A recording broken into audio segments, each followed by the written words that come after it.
Oigan, les quiero confesar algo que me da muchísimo oso y, por cierto, ya no sé si en México se sigue diciendo qué oso, pero yo lo sigo usando. Soy una chica ochentera, perdón, una disculpita. Pero bueno, más allá de eso, la confesión es que soy una mujer mexicana de 47 años y soy pasivo-agresiva en rehabilitación. ¿Y saben qué es lo más fuerte? Que de hecho me di cuenta hace apenas unos pocos años, y es que me caché haciendo algo que sentí pena ajena de mí hacia mí. Lo que pasó es que a veces usaba términos psicológicos en conversaciones para sentirme intelectualmente superior. Les voy a contar con quién. Yo discutía con mi esposo y sacaba una palabra psicológica medio grandilocuente, sabiendo perfectamente que probablemente él no iba a tener idea de qué significaba. ¿Y para qué lo hacía? Pues básicamente para para ganar la conversación. Qué horror, qué pena. ¿Quién hace eso? Yo, apparently. Y pues darme cuenta de algo muy incómodo fue que tú puedes hablar súper tranquilo y aún así estar siendo agresivo. ¿Lo habían pensado? Bienvenidos y bienvenidas a Nopal y Maple. Yo soy Vania Gallegos Díaz. Este es un espacio de reflexión, de autoconocimiento, de cuestionarnos, de pensar por nosotros mismos. Y este es el episodio número 4 que se llama No necesito que estemos de acuerdo. Bueno, en lo que estábamos, mi punto es no gritar no significa que sepamos comunicarnos. A veces creemos que estamos teniendo conversaciones muy maduras solo porque no levantamos la voz, porque no estamos peleando feo, pero eso no necesariamente significa que estamos comunicándonos bien. A veces lo único que significa es que estamos siendo pasivo-agresivos. ¡Boom! Así, ¿cómo les está cayendo esta idea? Ahí les va. La voy a repetir. Podemos agredir incluso sin gritar y eso generalmente es ser pasivo-agresivo. Medir las palabras para lastimar, para ganar, para achicar al otro, para demostrar nuestra superioridad de una u otra forma, lanzando indirectas o decirnos cosas sin decir lo que queremos decir, como voy a soltar esto para que se sienta mal, para que se sienta culpable, para que se doblegue. Y el problema, o parte del problema, siento yo que es como que desde afuera sí pareciera una conversación muy tranquila, pero por dentro hay tensión, juicio, defensa, ganas de tener la razón y no necesariamente como que ganas de comunicarnos, sino como que de ganar, ¿no? Si escucharon el episodio 2, hablé sobre la ilusión de que tenemos la razón, de cómo nos aferramos a esas ideas y no como que, es porque son correctas, sino porque ya hicimos algunas ideas parte de nuestra identidad. Y siento que este episodio es como una extensión muy natural de eso, porque a mí lo que realmente me interesa no es solamente llegar a conclusiones, como que a mí me gusta explorar, sacarle jugo a esas reflexiones que fácilmente podrían convertirse en conversaciones interminables. Y en el episodio 2 hablé sobre cuestionarnos cuando sentimos que tenemos la razón, pero también cuando alguien más nos dice algo y automáticamente lo damos por hecho. Entonces, este episodio se mueve un poquito hacia otro lugar. Nos vamos a ir a preguntas como, por ejemplo, ¿cómo conversamos cuando pensamos distinto? ¿O cómo se siente hablar con alguien que realmente te escucha? ¿Cómo se siente cuando alguien solo está esperando su turno para responder? Me he sentido cómodo en un lugar pasivo-agresivo porque asumo que no gritar es ser amable o paciente, porque hay conversaciones que nos dejan drenados y sin embargo parecieran muy profundas solo porque nadie levantó la voz. También nos podemos preguntar como que, ¿qué hago yo cuando alguien piensa distinto a mí? Y aunque en teoría suena muy bonito que no, todos tenemos por qué pensar igual, en la práctica, la verdad es que es muy incómodo. Porque pensar distinto es como que un poco más profundo de lo que alcanzamos a ver. Pensar distinto va a tocar necesariamente un tema de identidad, de pertenencia, o que roza la necesidad de sentir que estamos en este otro lado que es el lado correcto. Ahí a veces es en donde muchas conversaciones se rompen, como que es común que no sepamos sostener las diferencias. Y bueno, aquí yo me puedo poner un poquito sensible y vamos a ver cómo me sale esto. Yo he tenido la suerte de vivir algo muy distinto con un grupo de amigos que tengo desde hace muchísimos años. Mis amigos de Celaya, Melissa, Rocío, Miguel y Antonio. Voy a hablar de ellos 4 específicamente para relatar esta parte de historia. Si alguien nos viera a nosotros 5 sentados en una mesa conversando, pensaría que pensamos igual, porque de verdad nos llevamos bien. Tenemos un sentido del humor muy parecido, nos reímos muchísimo y de repente completamos las frases unos de los otros. Pero la verdad, si soy muy franca, muy honesta, todos pensamos muy diferente en muchas cosas. En política, religión, música, crianza, o sea, en ideas muy importantes. Y aún así, nos sentamos horas, literalmente horas, a hablar, a pensar en voz alta.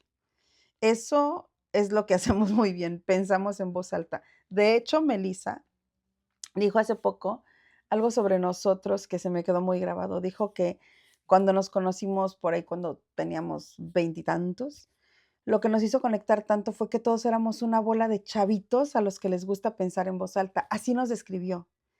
Lo dijo tal cual, es que éramos una bola de chavitos a los que les gusta pensar en voz alta.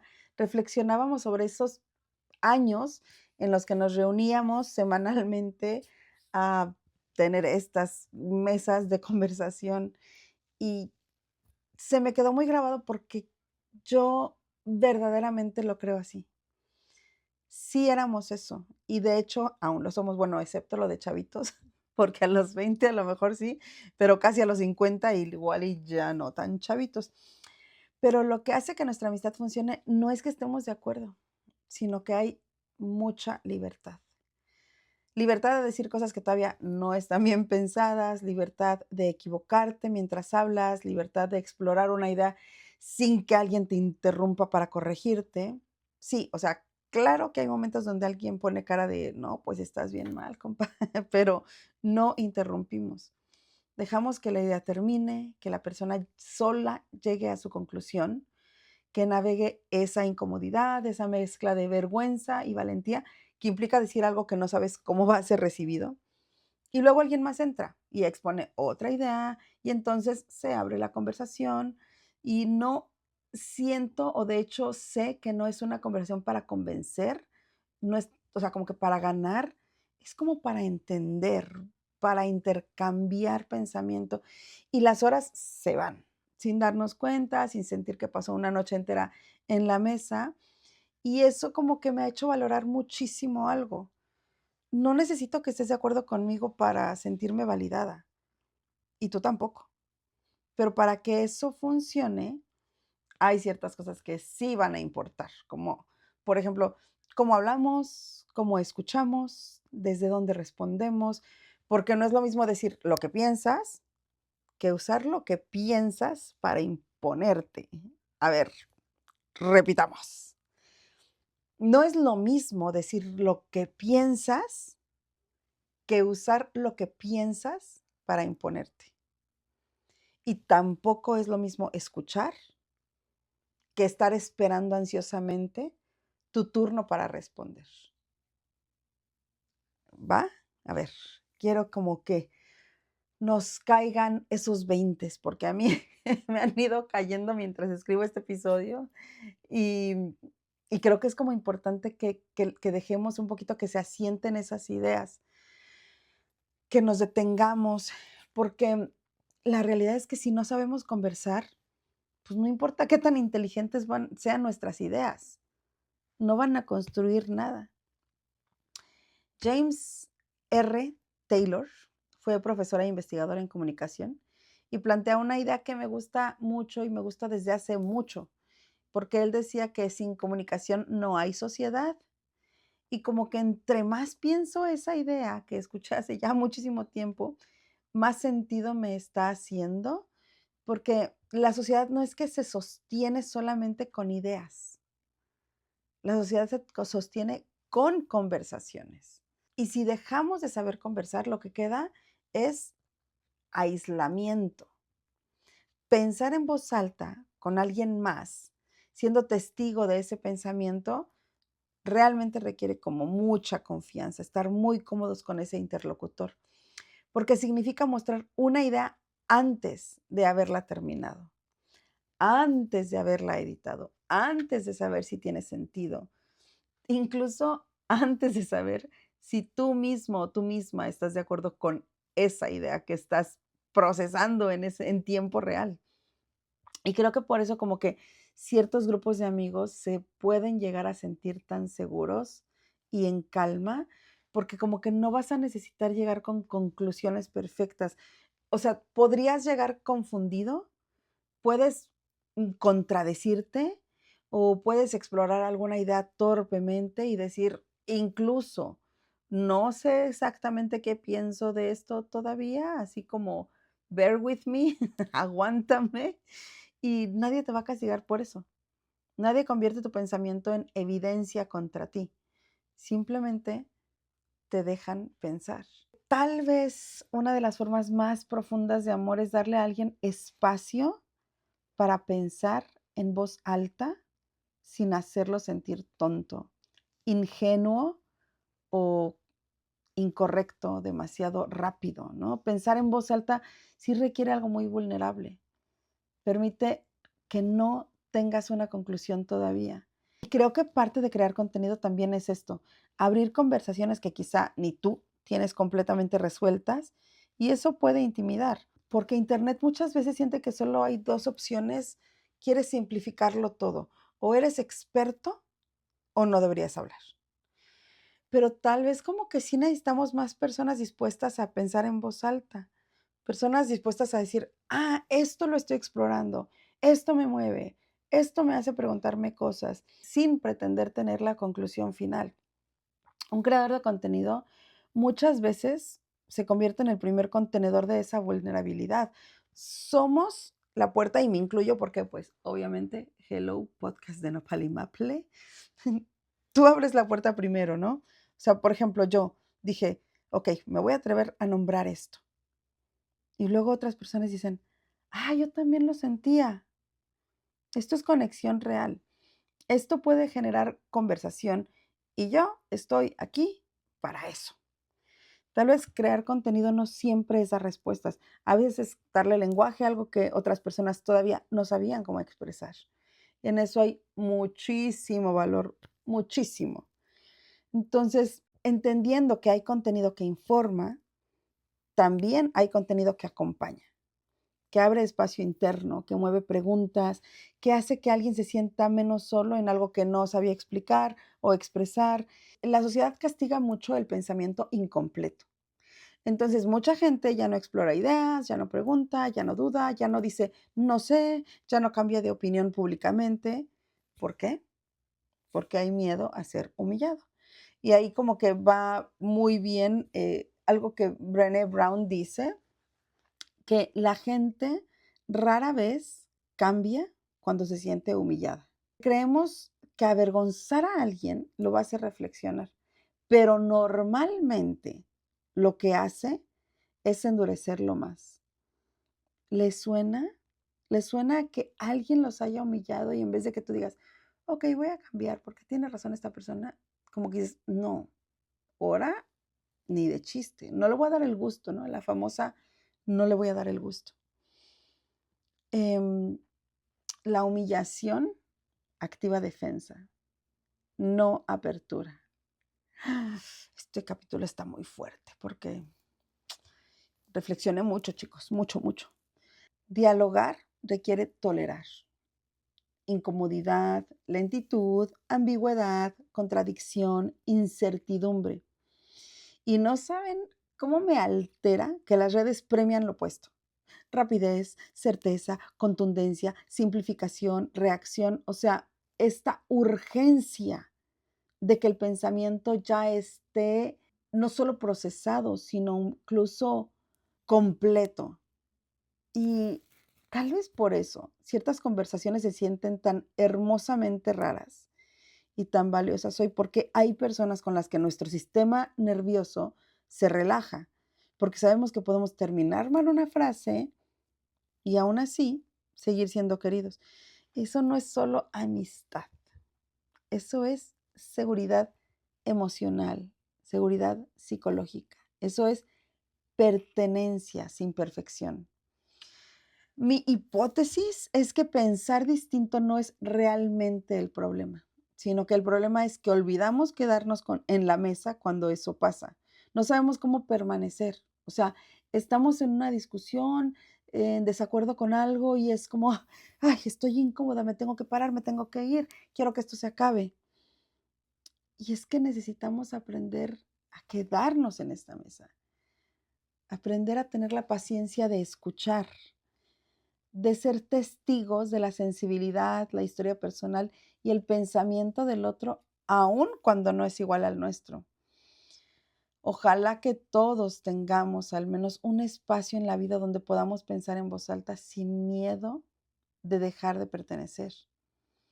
Por ejemplo, para grabar esta serie de episodios los he revisado mucho, porque parte de mí todavía siente que para hablar de algo públicamente tendría que tenerlo muy resuelto y dominado, tendría que tener una postura perfecta, las palabras correctas, la conclusión final, y en parte es un poco porque la sociedad envía esos mensajes y el internet nos los refuerza. Solo podemos hablar cuando ya no tenemos dudas. Pero tal vez justamente ahí es en donde perdemos algo muy humano. Lo que me hace seguir adelante y apagar esa voz es que grabar estos episodios requiere vulnerabilidad, requiere permitirme explorar una idea antes de terminarla, antes de editarla, antes de estar completamente segura de ella y así grabar.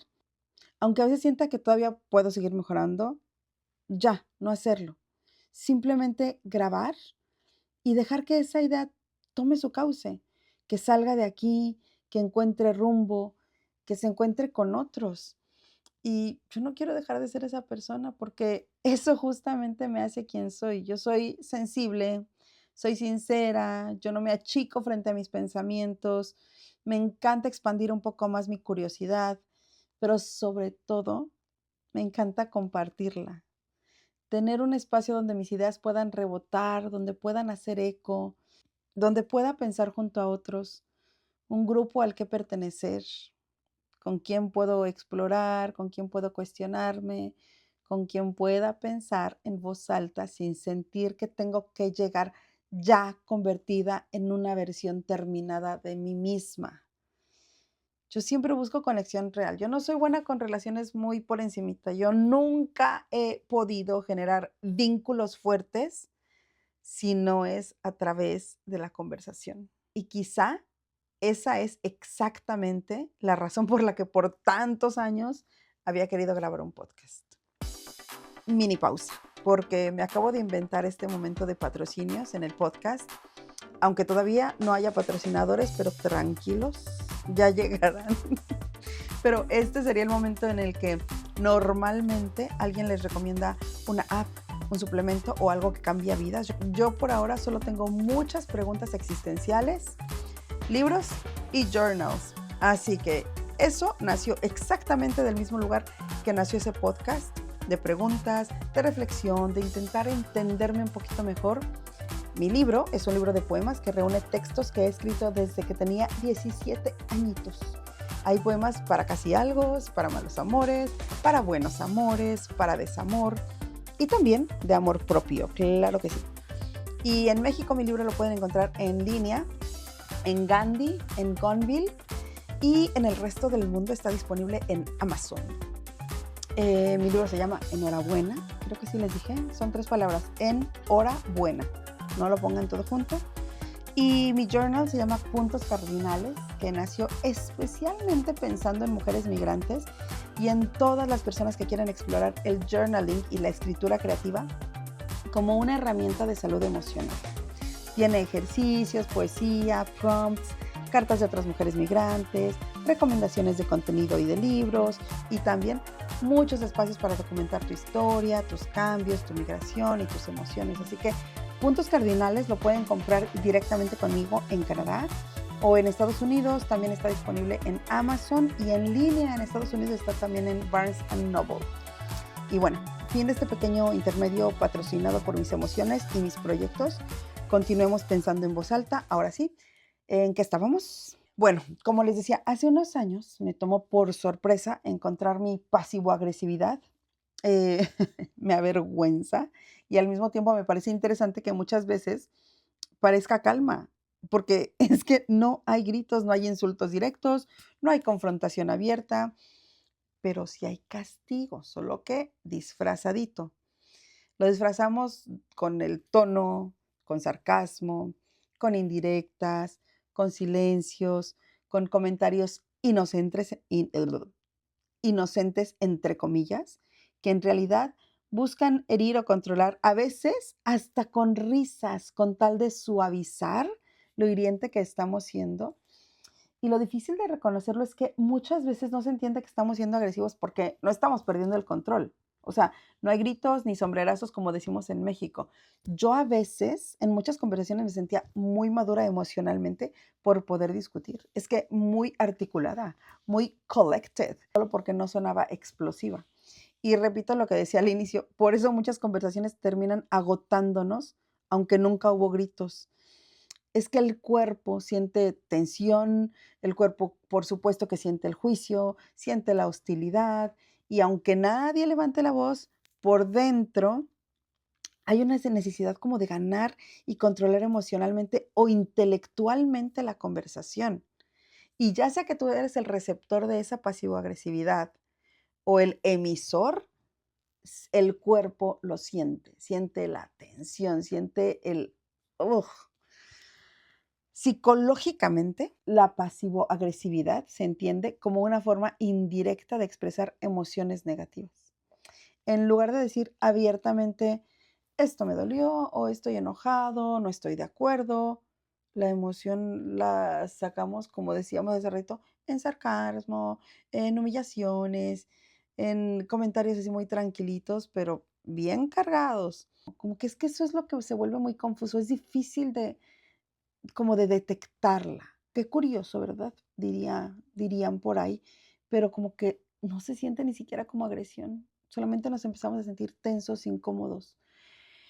Y a veces hasta decimos, ya sea que tú eres el emisor y dices, ay, no, es que me vi muy inteligente, que mucho control y mucha madurez, porque no grité.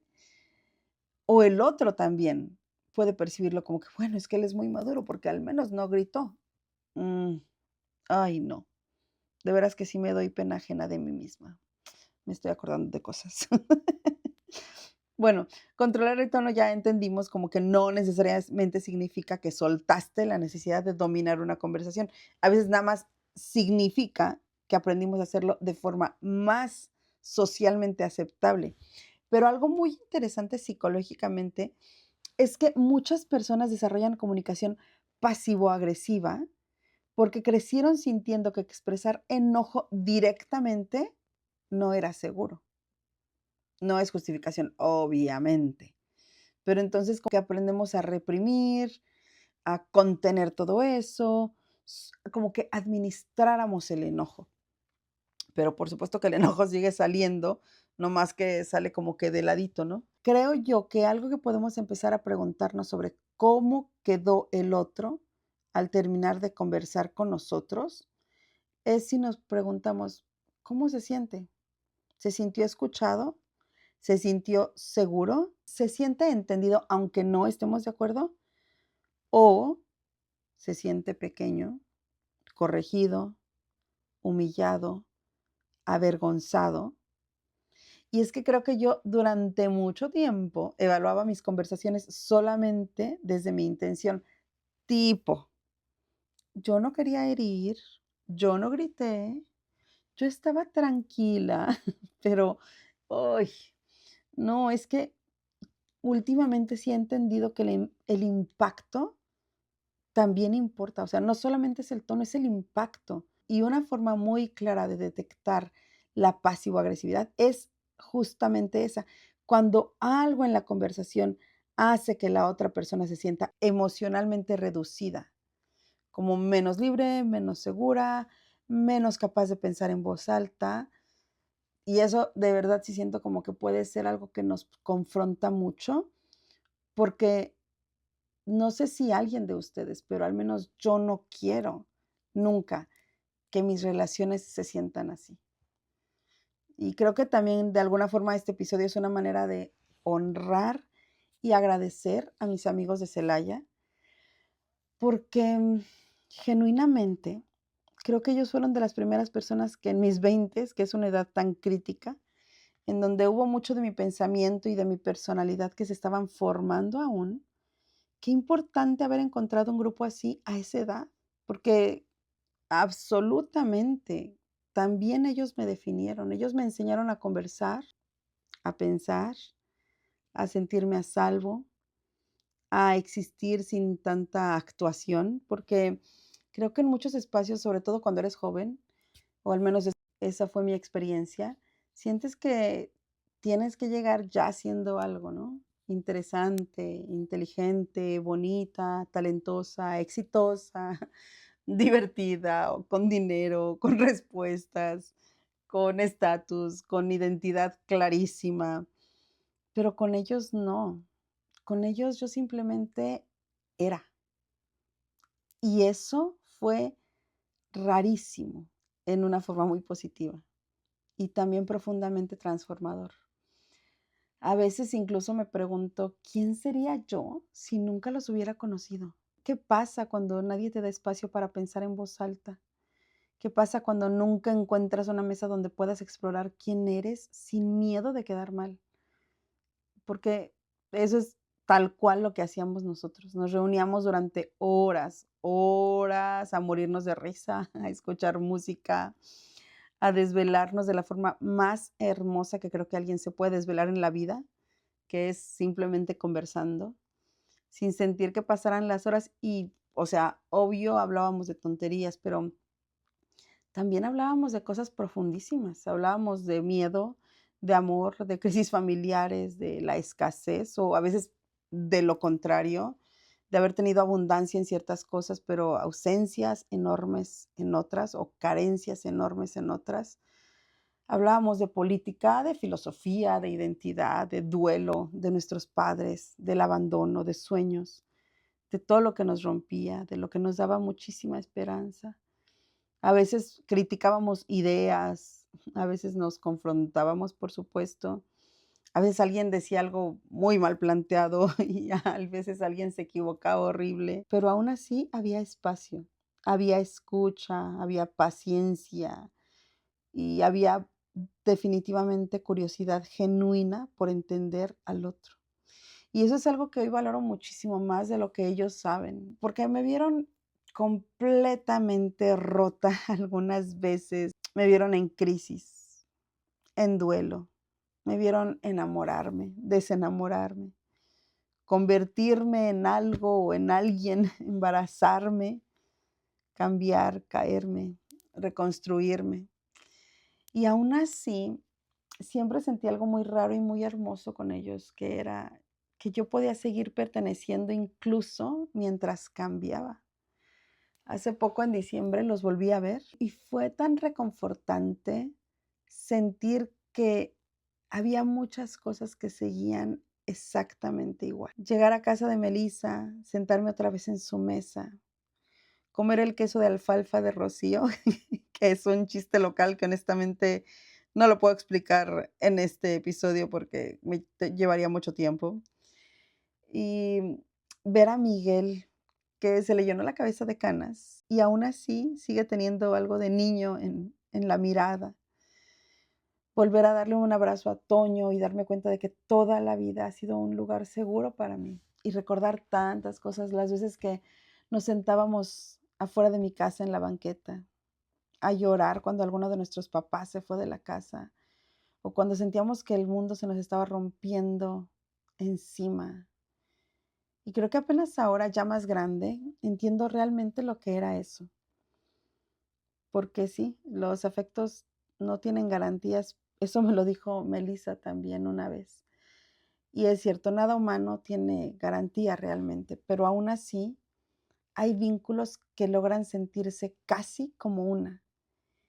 Y creo que entre nosotros existe algo así, la garantía de que seguimos siendo puerto seguro, un espacio de mucho amor, y no de un amor perfecto, ni romántico, ni idealizado, un amor profundamente humano, un amor que en ese momento quizá yo no entendía, pero que hoy veo como algo fundamental en mi vida. Y hoy por hoy creo firmemente que en gran parte de la forma en que hoy intento escuchar a otras personas, la aprendí ahí, en esas mesas, en esas madrugadas, con esa música, en esos silencios donde alguien realmente quería entenderte. Y quizá por eso este tema como que me gusta y me mueve tanto, porque esos espacios merecen honra, merecen ser reconocidos. Porque no todo el mundo tiene la fortuna de encontrarse con personas que hagan silencio para escucharte con paciencia, con interés real, con cariño, a veces incluso con compasión. Sinceramente siento que una de las formas más bonitas de agradecer algo así es convertirte tú también en ese espacio para alguien más. Y esta semana podríamos practicar algo pequeño. La próxima vez que alguien diga algo con lo que no estás de acuerdo, intenta no responder inmediatamente. Haz una pregunta más, solo una más. Déjalo pensar en voz alta, que descubra, que siga creando sus propias conclusiones, explorando, siendo curioso. Ten curiosidad por conocer esa mente que tienes delante de ti. Verdaderamente pensar distinto podría no ser el problema. Tal vez simplemente es que olvidamos cómo quedarnos en la mesa cuando eso pasa. Y tal vez también por eso hoy hago lo que hago, porque alguien primero lo hizo por mí. Gracias, Melissa, Rocío, Miguel y Antonio. Comparte este episodio con esos amigos que te dejaron convertirte en quien eres, incluso cuando estabas tratando de entenderte. Con esos amigos con quienes crecer no siempre significó pensar igual, sino darse permiso de descubrirse sin avergonzarse. Y es que esa forma de amar en una amistad merece seguir perpetuándose. Necesitamos espacios donde podamos seguir descubriendo quiénes somos, cómo pensamos, cómo cambiamos, cómo exploramos el mundo, la vida, nuestra visión, nuestro propósito, de convertirnos en quienes debemos llegar a ser sin miedo, sin pena, sin sentir que tenemos que encajar perfectamente en ningún lugar, en ninguno, para pertenecer. Y bueno, supongo que este episodio justo quiere honrar eso. No solo mi amistad, sino también las amistades de quienes me escuchan. Quizá este episodio también es nombrar de alguna manera a esos amigos que nos dejaron pensar en voz alta mientras aprendíamos quiénes éramos. Para mí fueron Melissa, Toño, Miguel y Rocío. ¿Y para ti quiénes fueron? Si te gusta la reflexión, las conversaciones profundas, el autoconocimiento, la autonomía y recuperar tu autoridad mental, quédate. Esta temporada se llama Pensar por mí misma. Yo soy Vania Gallegos Díaz y esto es Nopal y Maple, porque llevo nopal en la sangre y maple en el corazón. Hasta la próxima. Bye.